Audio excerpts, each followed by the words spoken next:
It's bad enough Celeste de la Cruz says her home at Highland View Apartments in National City was completely washed out by last week's storm. She says towards the end of last week, she got a letter from her complex. The letter said that we had 10 days to be evicted. One of her neighbors showed us a copy.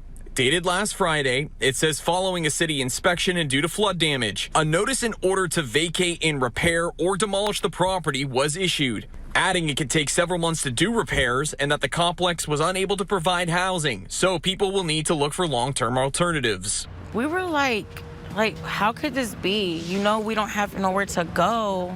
You know, our hotel's gonna be up in the day and on the 1st.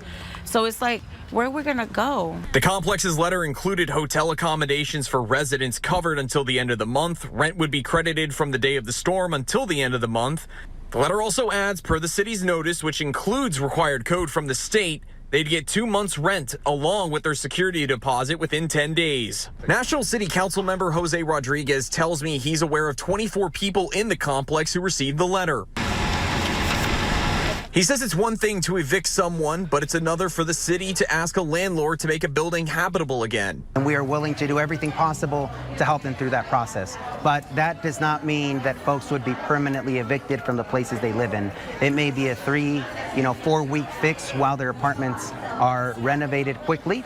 But it at least would provide an opportunity for residents to come back and respect the rent that they have paid for many years.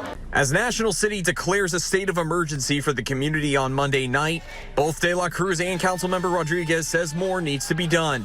We're in the air right now. We don't know. We're stuck. We don't know if we're going to be homeless.